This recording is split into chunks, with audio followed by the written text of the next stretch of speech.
Semi-Casual MMA Show.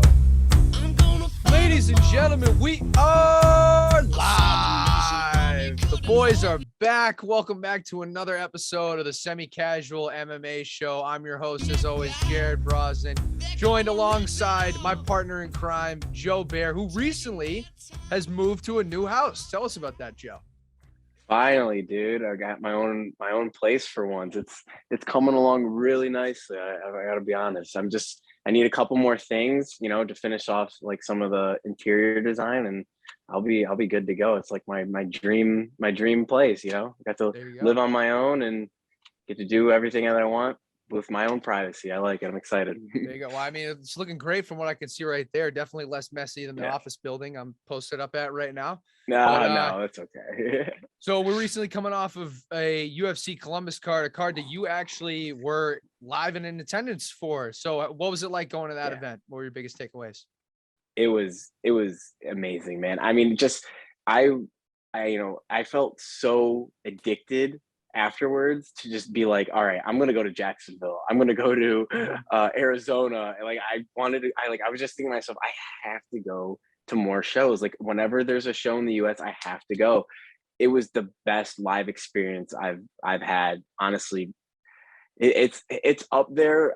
It's kind of hard to say. I've been to Game 7 of the World Series in 2016. That was incredible, insane, even though I was on the losing side of that. So I can't say it topped that, even though we lost. But like it was up there, man. I've been to NBA Finals games. I've been to World Series games. I've been to hockey playoff games.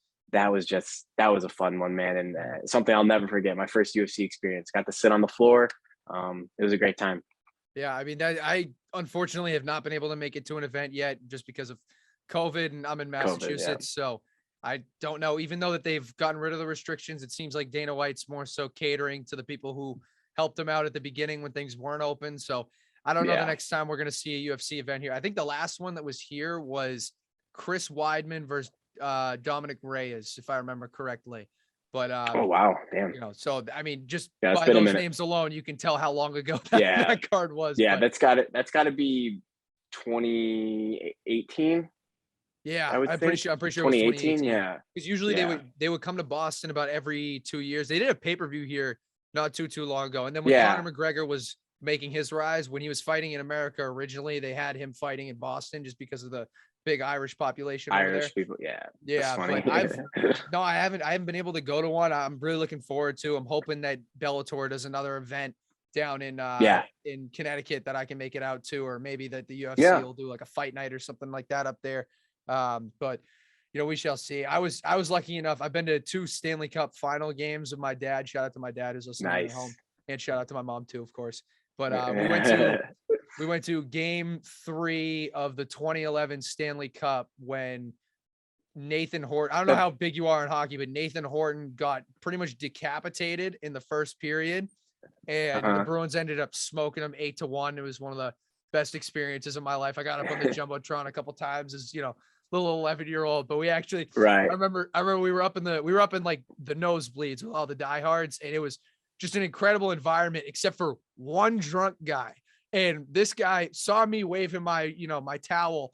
And right after I started waving my towel, the Bruins scored their first goal. So the guy was like, "Oh, you got to keep waving the towel, kid. Keep waving it. It's good luck." And they scored 8 times. So this guy got progressively drunker and also just more weird about the situation, to the point where my dad and I ended up having to leave the section. I think some dudes ended up yelling at the guy. I don't know if it turned physical or not, but shout out to my parents. I've had a lot of great memories going to TD Garden, seeing Bruins games with them. I got to see the conference finals when the Bruins clinched against Pittsburgh with my mom back in, I want to say 2016, maybe. I don't know. Years are flying by. But let's transition it back over to fights, because we've got some incredible fights on this upcoming week. UFC 273.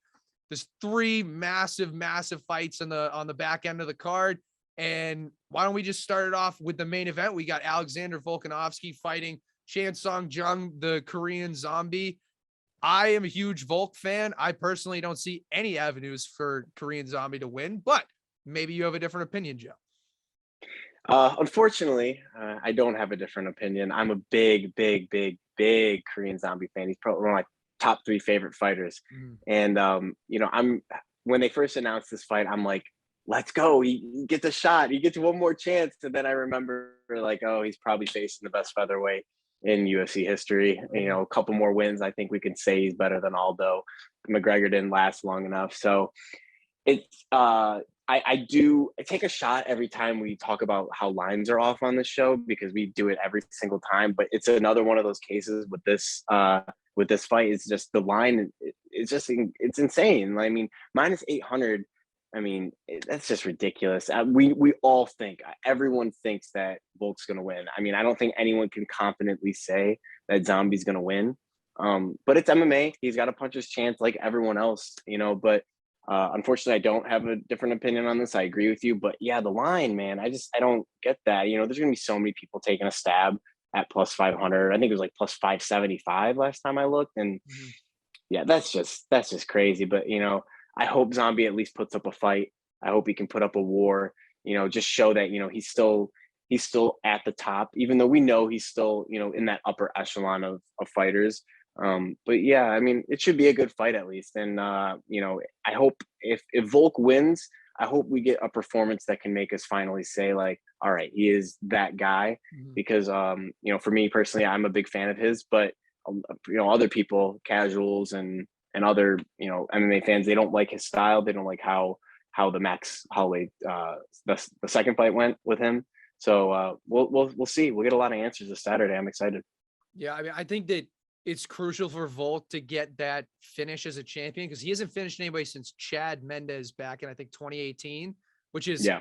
a long time. And I think for a guy like Volk who has the resume for sure. I mean, he's beaten some of the best, some of the greatest featherweights of all time, albeit maybe Yeah. not in their prime, but with Max Holloway, regardless of how you score that second fight, it was a close one. I still had it for Volk 3-2, but Mhm. I think that he needs a finish here. He needs, this is probably the easiest opponent he's going to get in his title run because the featherweight division is honestly Yeah. got a lot of great up and comers with, Bryce Mitchell and Arnold Allen, guys like that waiting in the wings, even a guy like Josh Emmett.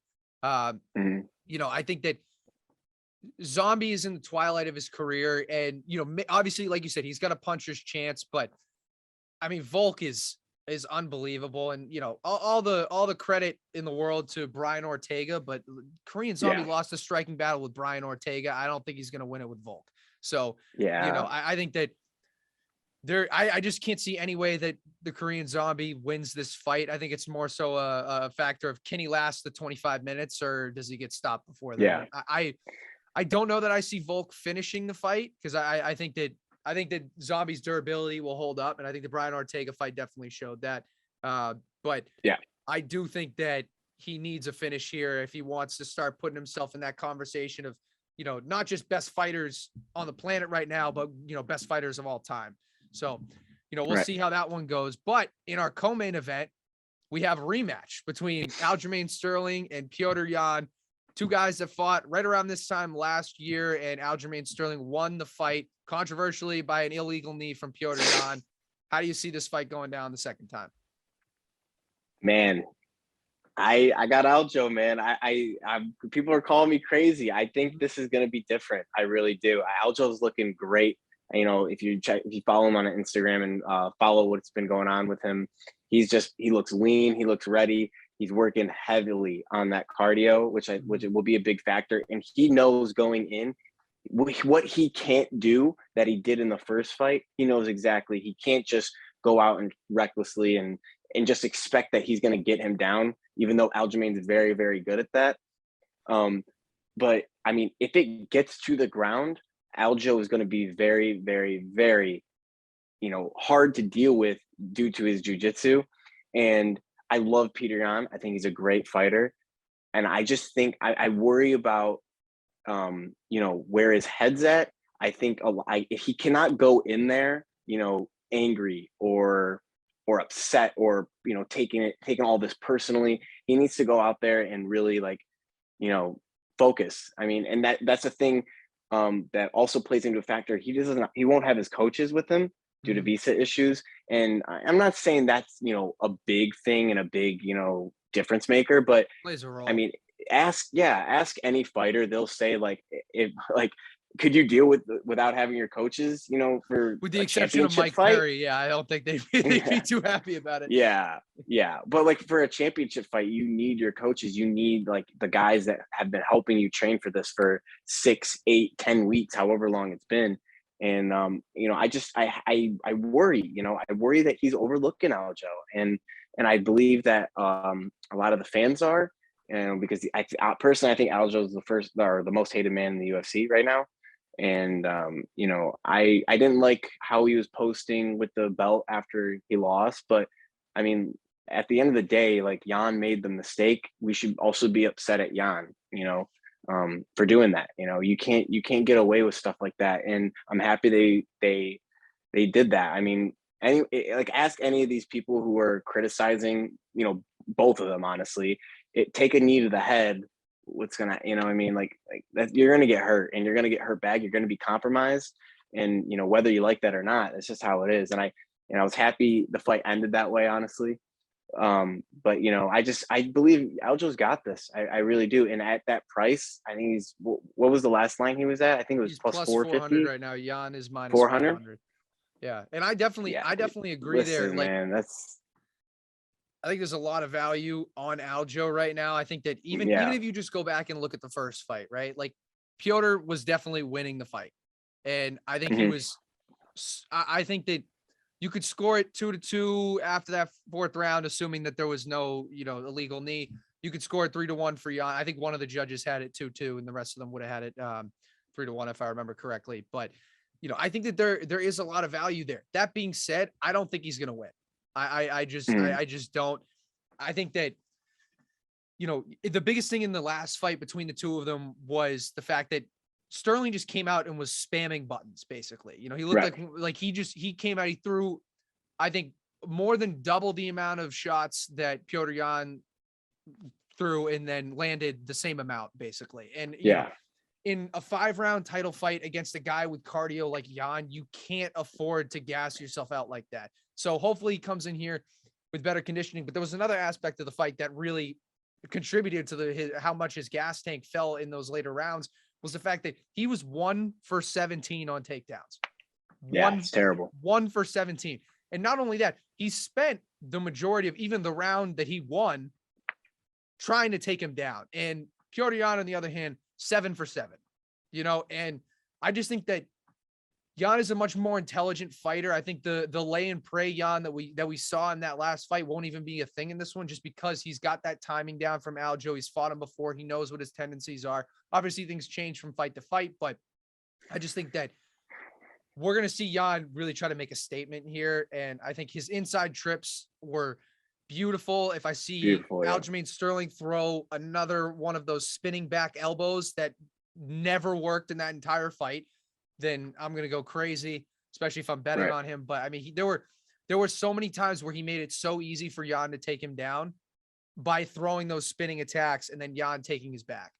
And, I know that Aljo doesn't have the most power in his hands, but if your thought process is going to be to overwhelm him with volume, you just got to touch. Don't worry about throwing those ridiculous spinning shots that are only going to land every once in a while, because you're not going to get a guy like Piotr Jan with that.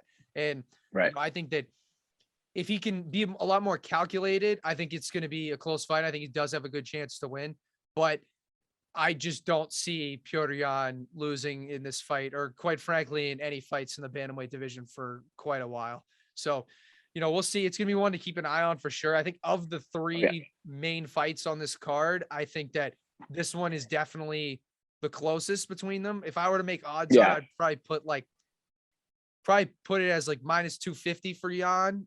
He should be like a 3-1 favorite. Yeah, and I think that's a little bit reasonable, especially with Sterling coming off of injury too, off the surgery anyways. So, I think that there are a lot of different factors that are going to come in here. I think this fight could go either way, but I do think that Jan wins this one more often than not, and I think that he's really going to make a statement here. And I think honestly he's going to get Aljo out of there by knockout, but we shall see with that one. But let's move on to probably one of the most intriguing fights of the year, even though it's only been, a couple of months, between Gilbert Burns and Khamzat Chimaev. Khamzat Chimaev, undefeated.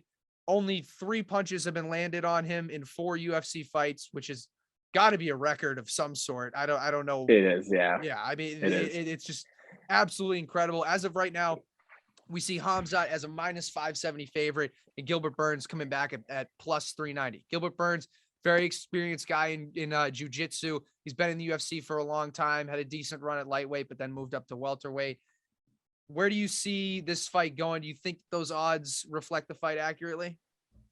I do think the odds reflect it accurately. I mean, I was telling you off the air, I really don't see any path to victory for Gilbert Burns in this fight. And if that comes back to bite me, so be it. I mean, I really like, people are like, well, don't disrespect Gilbert. You know, he's you're sleeping on him, and it's like, how can we not? I mean, Hamzat, he's a middleweight fighting at welterweight, and he's fighting a guy who had a run at lightweight, and he's not that big for welterweight. Like, I mean, we've seen what he's done, and I understand the first 2 guys he faced were not, you know, UFC caliber guys, but that Gerald Mearshart knockout has aged like wine, right?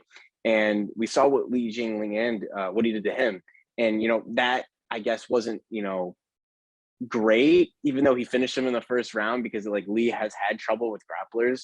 But I mean, the guy is insane. I mean, he had no effort at all picking up these guys and just slamming them and taking them down. And we hear all of his teammates and all of the people he trains with talking highly of him. And I really think it's legit. I think it's coming, you know, like they know, like he's the next big thing. And he has the ability to be, he has the ability to take over the sport. I won't say he can be Conor. I won't say that, because Conor's Conor. You know, I don't think we'll ever be able to replicate that, anyone.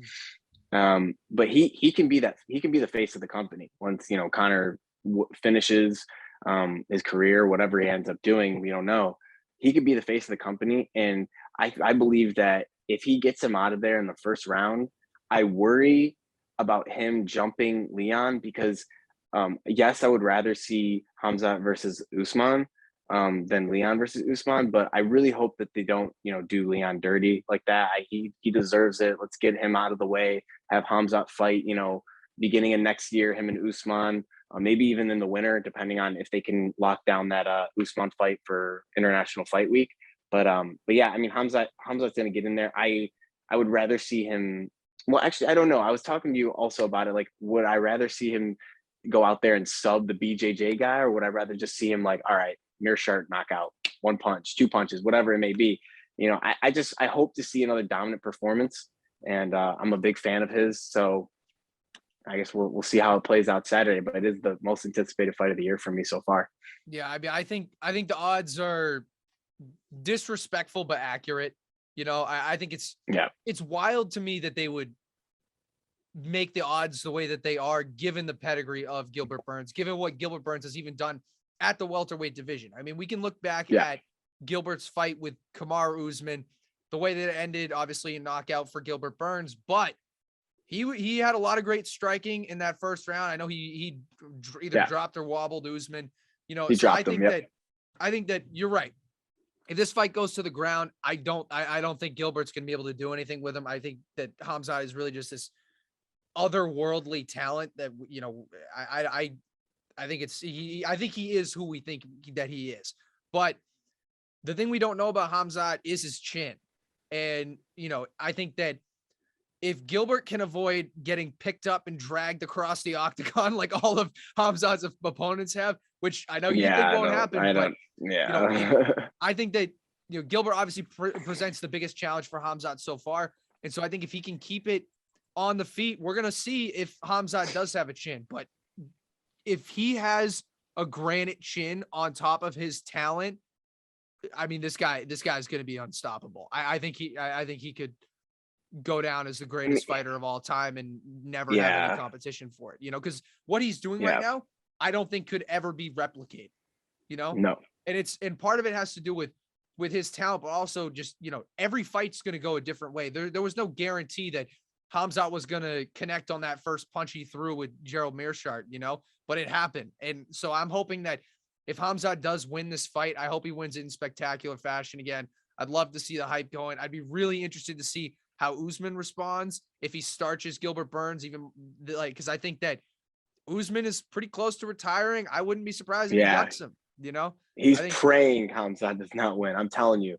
yeah. Fighters are not. I'm not saying he's scared, but I mean, because none of these guys are scared. They fight in the UFC. None of them are scared. But let's be real here. You have people who you'd rather face. Like Usman was saying, he wanted to give Michael Chiesa a shot over Colby for the second time. They have their options. They have who they want, who they rather have. We all know that. And I'm not saying he's scared. It's just that he may be ducking him a little, and I think that's pretty likely. I mean, how can you not? I mean, this guy's insane. And we have never seen anything like this in the sport. I mean, give me any name you've seen that has been this dominant. I mean, even Khabib when he started was not this dominant. He was having close fights that went to decision. He evolved into that dominant fighter, but I mean, this is just different. It feels once in a lifetime. I mean, and if he goes out there and does what I think and what many think he's going to do, I mean, it's going to be crazy. Like I'm speechless, honestly. Like just thinking about it, like what can this guy do? I mean, he can go win the welterweight belt. He's going to move back up to middleweight. Could he hang with the middleweight guys? Could he beat Izzy? Could he beat those guys? Like, it's just, there's so much that could happen. And we're all talking about what ifs right now, but it's something that just fascinates me with this guy. Like, we just have not seen this in the sport. And it's fun to finally have something new to talk about, other than like, Connor or John Jones or, it's nice. I'm very excited for the weekend, and I'll definitely be paying for the card. I'll tell you that. I will be too. I pay for every card, but this one will finally be worth the money. So yeah, but there's one aspect of the fight that I think not enough people are talking about that could make this a lot closer than the odds suggest, and that is Hamzat's weight cut. He's had a lot of trouble in the past, I agree. and he, like you said, he truly is a 185er. Yeah. But he's cutting down that extra 15 pounds. And even I think it was in the fight against the Leech, we didn't know if he was going to make weight. I think there was, they kind of might have done the towel trick a little bit. So, the question is that cut going to be smoother? Or I think if he has a smooth cut, I think it's over for Gilbert Burns. But if he's struggling to get down to that limit, I think that, Gilbert could catch him with something if he keeps it on the feet. So I think that's where it lies for Gilbert. I don't think Gilbert's going to be able to sub him. I mean, I've watched some of the videos of him grappling, and, Hamzat's talent is otherworldly. I mean, he can just he can do things. He's got like the Derek Lewis method of just like, I can just get up whenever I want, except he does it with technique. So it's just wild. So, that's going to be an amazing fight. I think, like we mentioned earlier, of all three of those fights where we have heavy favorites, I think Aljo's got the best chance there. But depending on the weight cut, Gilbert might be someone to risk throwing a little money on. And if you ask Steve Mowry, who I just interviewed, he said Gilbert's a lock. So, we shall see. That is his coach, so we got to take his word for a grain of salt. But anyways, let's move it forward to best bets of the weekend. Last weekend, I actually did really well. I ended up winning 7 units in UFC. And, I think that this weekend, this card's a little bit tougher to bet, especially since the top 3 fights with the people that the fans know the most about being so wildly different with the odds. I think that this one can be a little bit tough one to bet. So, Joe, why don't you give us some clarity on that? Oh, okay. Well, honestly, probably my most confident this week is honestly a little risky because I do worry about the ground, how the ground game will work for these two. But I'm really high on Tisha Torres, and Mackenzie Dern is great, and she's a great fighter. I love her style, but I believe she's fallen way too much in love with her striking. And if you're going to do that with Tisha Torres, I believe Tisha Torres is going to take advantage of that pretty well. Mackenzie lost to Mackenzie Dern last time out. You can't really fault her. I mean, Mackenzie Dern's a killer. Mackenzie had a moment in that fight where I thought she was going to submit her, but she ended up not doing it. I just believe that in a 3-round fight, Tisha Torres is going to be able to avoid those positions. And, the last time we saw her against Angela Hill. It was kind of like a a gatekeeper in that division. I would say it's like if you can get by her, okay, you can fight those upper echelon. If you can only squeak by her, you're not really ready. I love her though; she's a great fighter. But yeah, I just think that Tisha Torres at the price she's priced at is worth the stab.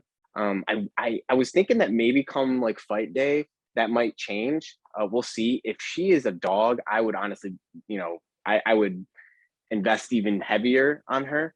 But I got her at like minus like 135, I believe. So I took that, and I'm really confident in that one. Nice. And for my best bet, I know that it's a little bit different from something that you're going to mention a little bit later, but my best bet of the weekend is Marcin Oh yeah. Tybura. I think Oh, that okay. Jairzinho, Biggie Boy, Rosenstrike, you only see two versions of him. You see the guy who's going to clobber forward at you, or you see the guy who's just going to stand there and dance around the octagon. I was thinking when the Kelvin Gastelum Dricus Duplessis fight fell out, I thought they were going to slot this one in the main card.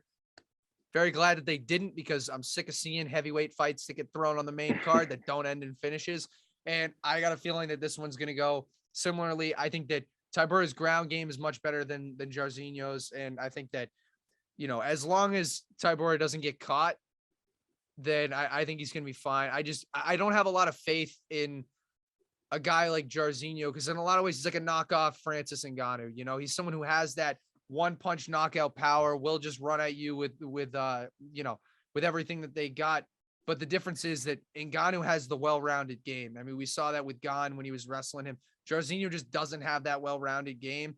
And when you're facing a guy who has good wrestling in Marcin Tybura, I think that it's going to pose a lot of challenges for him. So I got Tybura at plus money. I think that's my dog. If you want to hedge it a little bit, you could probably go with Jairzinho by KO, because you might get that close to plus money.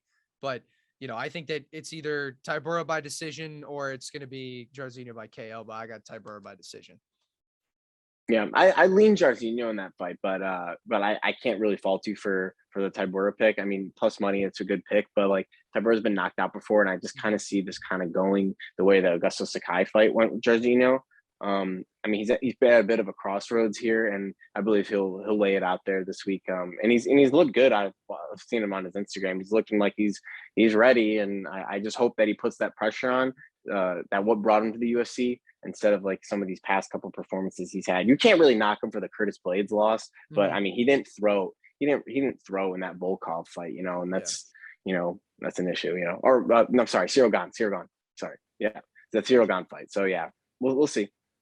And you got any other bets you want to share with the people? Yeah, I really like Madsen at plus 110 against Pichel. He is a really grindy wrestler, and that last one he had against Clay Guida was really nice. And at plus money, I think Madsen by decision is really worth it. He's plus 110 money line, but I'm pretty sure you can get Madsen by decision by probably plus 250. I didn't look into it, but that's probably what I'll be looking at on fight day. And other than that, I mean, I kind of like the prop. I like the over in the Tisha Torres fight too. I think Tisha will win by decision. I don't think he's going to knock out, anyone. So I would take Tisha by decision, or just take the over, parlay that with Volk, Jan, and Hamza if you want. But yeah, so I would give out those, but I'm picking Aljo. But don't think that I'm going with Aljo this week. But I'm not doing anything. I'm not putting anything with Jan. I'm not doing any parlays with Jan. But I do. If you were to add Jan in a parlay, I would do that, like the over in the Mackenzie Dern fight, and then the three favorites in the main, co-main, and featured fight. Nice. And I think that while you mentioned the over on the fights, I don't know if anybody out there also uses AnyBet365 as their platform, but there's currently a glitch right now in their odds for over and unders on fights. So I got over 4.5 rounds for the Zombie and Volk fight at plus 500, because they have it listed as Korean Zombies odds. So I have, yeah. So and is that still up? Yeah, I believe so. I can double check once we're off the air, but yeah, I mean, it's, this has happened a couple of times before, and sometimes it obviously bites you in the ass because they end up finishing the fight. So you got to be careful about how much you put on it. But just in terms of overall value, I mean, I think the over for 4.5 rounds was like minus 150 right now, and I'm getting it at plus 500. That's ridiculous. Yeah. And the guy who runs my book never notices. So I don't know if that glitch is the same for everyone else back there, but if you can, anytime you can Crazy. stick it to the bookies, make sure you do Yes. so. Take advantage. Take Yeah. advantage. But yeah, that's about it. That's all we got for UFC 273. Hope everyone enjoys the card. And, honestly, let's hope that we see an upset in there, Joe. I want to see either Sterling or Burns get it done. Some chaos. Volk, non-negotiable. Volk is winning. Absolutely. No doubt in my mind. If Volk loses, I don't know what I'll do. I might delete my Twitter account. Might never bet again. I'd be happy. I want Zombie to win, but I won't be. I'll be very disappointed, but we'll see. So until next time, we'll catch you guys later. Peace. Take care.